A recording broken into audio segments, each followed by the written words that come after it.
बच्चों आज का हमारा टॉपिक है सब्लिमेशन। सब्लिमेशन क्या है? The process in which solid on heating directly change into gas mean vapours without changing into liquid phase is called sublimation. Mean के sublimation क्या है? अब उसको पहले आप इस चार्ट को देख लें तो आपको सब्लिमेशन की खुद ब खुद समझ आ जाएगी।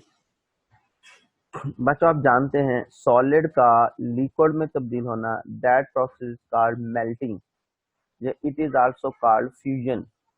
सॉलिड का लिक्विड में चेंज होना, जैसे आइस का वाटर में चेंज होना, that process called melting of ice.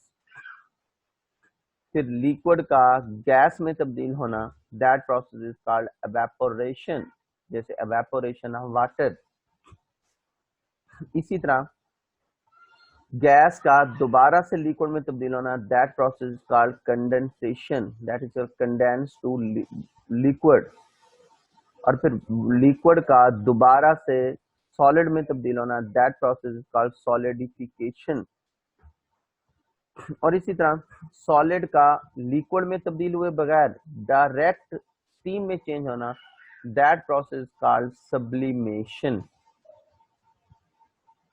Actually process क्या है कि सॉलिड को हीट करेंगे, पहले वो लिक्विड बनेगा, फिर हीट करेंगे, फिर वो गैस बनेगा। लेकिन कुछ सॉलिड ऐसे हैं जब हम इनको हीट करते हैं तो वो सॉलिड से डायरेक्ट गैस में तब्दील हो जाते हैं बिना change, without changing into liquid phase, that process called sublimation. तो अब आप सब्लिमेशन की डेफिनेशन पे आ जाएं तो क्या होगी? ये प्रोसेस है इन विच सॉलिड ऑन हीटिंग, तो सॉलिड को जब हम हीट करते हैं, हीट करने से solid directly change into gas, फिर सॉलिड डायरेक्ट गैस में चेंज होता है without changing into liquid phase, that process is called sublimation.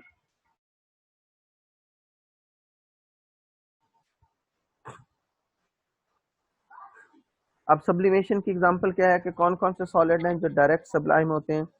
इसमें नेफ्थलीन है, आयोडीन है, अमोनियम क्लोराइड है, बेंजोइक एसिड है, ये एग्जांपल आपकी बुक में है। इसके अलावा कैम्फर है, एंथ्रासीन है, एंथ्राक्विनोन है, हेक्साक्लोरोइथेन है। तो ये ऐसे सॉलिड हैं जब हम इन सॉलिड को डायरेक्ट हीट करते हैं तो ये पहले लिक्विड बने फिर सॉलिड को गैस बने, ऐसा नहीं है। तो ये हीट करने से डायरेक्ट गैस में चेंज हो जाएंगे, that process is called sublimation. Sublimation चलाएगा। अब यहाँ अगला क्वेश्चन ये है कि जब हम इनको हीट करते हैं तो ये हीट करने से डायरेक्ट गैस में क्यों तब्दील होते हैं बिना लिक्विड में तब्दील हुए? तो बच्चों इसकी वजह ये है कि ये वो सॉलिड हैं कि इनके अंदर इंटरमॉलिक्यूलर फोर्सेस हैं, तो ये सॉलिड, लेकिन इन सॉलिड के अंदर इंटरमॉलिक्यूलर फोर्सेस वीक होती हैं। तो ये क्या है? तो ये सॉलिड है, लेकिन इन सॉलिड के इनका साइज बड़ा होता है, they have a big size, they have high molecular mass. इनके क्या होता है? They have big size, they have high molecular mass. तो जब हम इनको हीट करते हैं on heating, they direct intermolecular forces और they have weak intermolecular forces. और इनके अंदर क्या होती है? वीक। यानी 3 पॉइंट हैं जिसकी वजह से ये डायरेक्ट सॉलिड से गैस बनते हैं। पहली क्या है? दे हैव बिग साइज, पहली वजह। दूसरी वजह क्या है? दे हैव हाई मॉलिक्यूलर मास। और तीसरी वजह दे हैव वीक इंटरमॉलिक्यूलर फोर्सेस। तो इसलिए जब हम इनको हीट करते हैं तो इनके अंदर जो वीक इंटरमॉलिक्यूलर फोर्सेस हैं वो हीट करने से डायरेक्ट चेंज होकर वेपर में चेंज हो जाते हैं विदाउट चेंजिंग इनटू लिक्विड।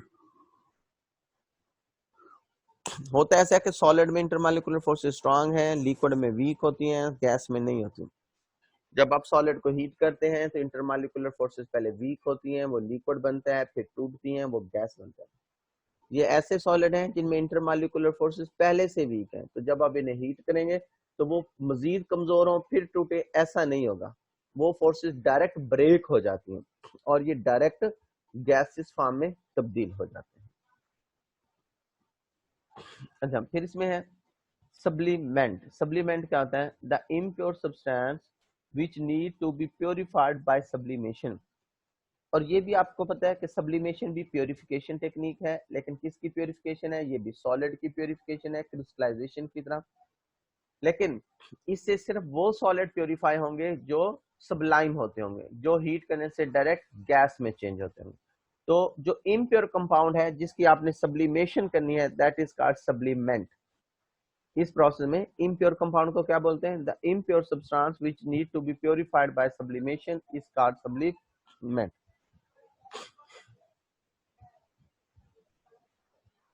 अच्छा, ये है इसका एक्सपेरिमेंट। अब सुनो, अब इसको जरा गौर से देखना। ये है चाइना डिश, ये चाइना डिश, मैं आपको यहाँ से नोटेट करवाता जाता हूँ। ये है बच्चों चाइना डिश, ये चाइना डिश के अंदर ये हमने रखा सब्लीमेंट, ये सब्लीमेंट है, ठीक है, सब्लीमेंट है, यानी कि इम्प्योर सब्सटेंस है जिसको हमने प्योर करना है। कौन सी चीज है? Ammonium chloride. ये इम्प्योर अमोनियम क्लोराइड है, ये आपका क्या है? सब्लीमेंट।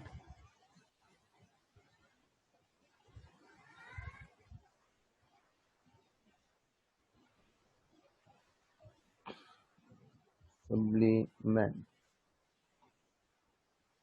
ठीक है, ये सब्लीमेंट। सब्लीमेंट क्या है? ये इम्प्योर अमोनियम क्लोराइड है जिसको आपने प्योर करना है। तो इसका तरीकाकार क्या है कि सप्लीमेंट को, जिस इम्प्योर सब्सटेंस को आपने प्योर करना है, उसे हम रखेंगे चाइना डिश में। चाइना डिश में रख के इसे क्या करेंगे? हीट करेंगे। जब हम हीट करेंगे तो इसके क्या बनेंगे? वेपर्स। इसके क्या बनेंगे? वेपर्स बनेंगे। क्योंकि ये क्या है, हमने पढ़ा कि ये क्या है? सबलाइम होता है कि हम इससे प्योरीफाई उन सब्सटेंस को करते हैं जो हीट करने से डायरेक्ट वेपर में तब्दील होंगे। इसे जब हम हीट करेंगे तो इसके क्या बनेंगे? वेपर्स बनेंगे। ये वेपर्स बनेंगे।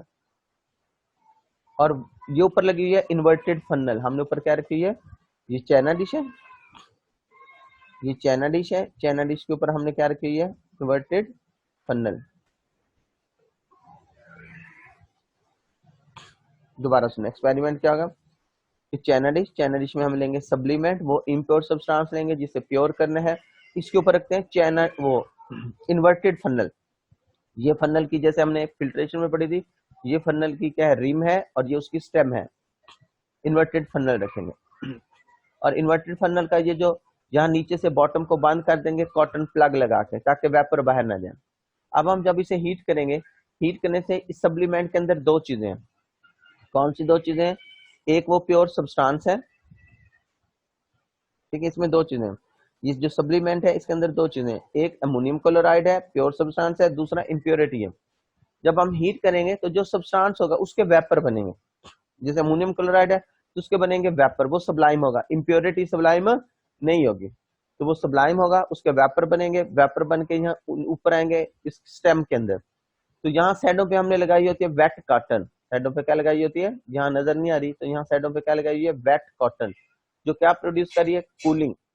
उस कूलिंग इफेक्ट की वजह से जो यहाँ से वेपर बन के, जो वेपर वॉल के साथ टकराएगा, कूलिंग होने की वजह से वो यहाँ कंडेंस होकर उसकी वॉल के साथ चिपक के दोबारा सॉलिड में तब्दील हो जाएगा। यानी कि इस इन्वर्टेड फनल के अंदर दो प्रोसेस हो रहे हैं। यहाँ बॉटम में प्रोसेस हो रहा है, यहाँ बॉटम में प्रोसेस हो रहा है सब्लिमेशन का। कैसे? कि वो जो इम्प्योर सब्सटेंस है उसको हम हीट कर रहे हैं, उसमें इम्प्योरिटी पीछे बचती जा रही है, प्योर सब्सटेंस सबलाइम होकर वेपर में चेंज हो रहा है। वेपर आ रहे हैं ऊपर इन्वर्टेड फनल में। फनल के यहाँ हमने लगाई है वो वेट कॉटन, जो ठंडक पैदा कर रही है, और कूल होने की वजह से वो जैसे वेपर जाके वॉल से टकराते हैं तो वहां दोबारा वेपर से फिर सॉलिड बन जाते हैं। यानी कि इसको बोलते हैं कंडेंसेशन। दोबारा कंडेंस होकर किसमें तब्दील हो जाएंगे? ये होगा कंडेंस टू सॉलिड, यानी डी सब्लिमाई हो रहे हैं, दोबारा कंडेंस होकर किसमें तब्दील हो रहे हैं?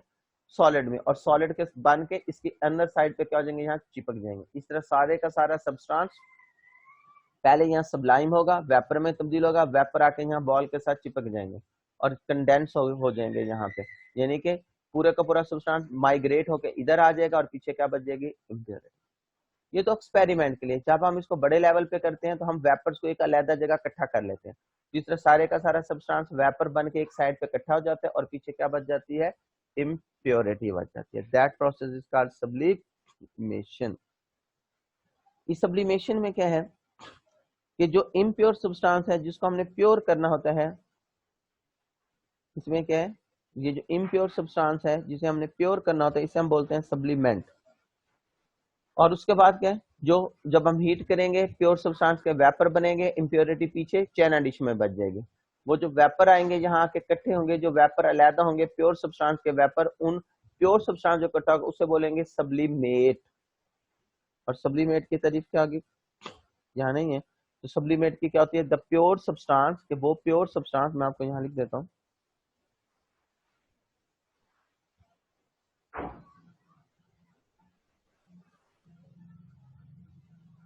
द प्योर सब्सटेंस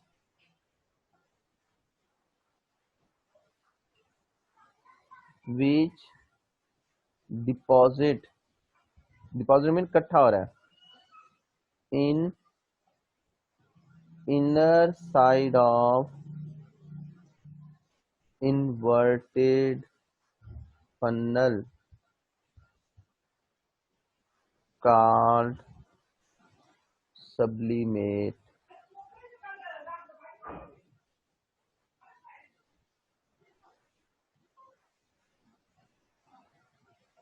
ठीक हो गया। दोबारा सुनो, जो इम्प्योर सब्सटेंस है उसे बोलते हैं सब्लिमेंट, ठीक है। और उसमें से इम्प्योरिटी अलहदा हो जाएगी, प्योर सब्सटेंस यहाँ अलहदा होकर इनर साइड पे इकट्ठा हो जाएगा, उसे बोलेंगे sublimate. The pure substance we deposit inner side of inverted funnel in sublimation भी लिख दें, in sublimation is called sublimate, और that process is called sublimation, और इस प्रोसेस को हम क्या बोलते हैं, सब्लिमेशन बोलेंगे। अब हम इसी प्रोसेस को देखते हैं।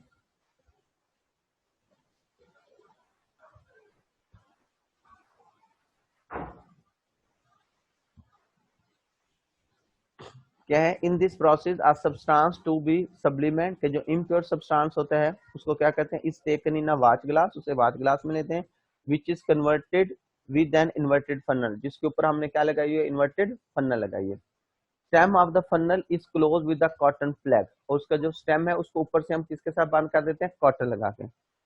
हीट द सब्सटेंस, सब्सटेंस को हीट करेंगे slowly on the sand bath, वो जो सब इम्प्योर सब्सटेंस है उसे हम सैंड बाथ में स्लोली क्या करेंगे, हीट करेंगे। At the same time cool the substance with the wet cotton, और जो क्या है ऊपर जो मैंने अभी समझाया जो वो है स्टेम है उसकी चारों तरफ वेट कॉटन लगा देंगे। होगा क्या, द कंपाउंड सब्लाइम, यानी कि वो जो इम्प्योर कंपाउंड है जब आप उसे हीट करेंगे उसमें जो कंपाउंड होगा, इम्प्योरिटी पीछे ही रह जाएगी, जो कंपाउंड होगा वो सब्लाइम होगा, सब्लाइम होके ऊपर जाएगा फनल में, जो फनल में जाएगा उसके साइडों पे हम लगाएंगे वेट कॉटन, तो वहां पे क्या हो जाएगा, कूलिंग की वजह से दोबारा कंडेंस होके सब्लाइम हो जाएगा। ठीक हो गया।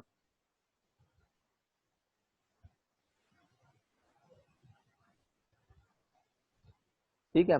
And the pure solid deposit, और वो वहां जाके क्या हो जाएगा, सब्लाइम होकर ऊपर स्टेम में जाएगा, और वहां जाके क्या हो जाएगा, जो प्योर सॉलिड है डिपॉजिट हो जाएगा on the inner side of inverted funnel, जमा हो जाएगा। इस तरह इंप्योरिटी पीछे बच जाएगी, सब्सटेंस सारे का सारा जाके ऊपर डिपॉजिट हो जाएगा। That process called sublimation. तो बेटा ये एक छोटी सी टेक्निक है जो आज हमने पढ़ी, इसमें किसी का कोई क्वेश्चन है, इसमें से शार्ट क्वेश्चन कुछ भी नहीं आता, इसमें ज्यादा ये पूछ लेंगे, define sublimation, define sublimate, define sublimate. ठीक है, बस।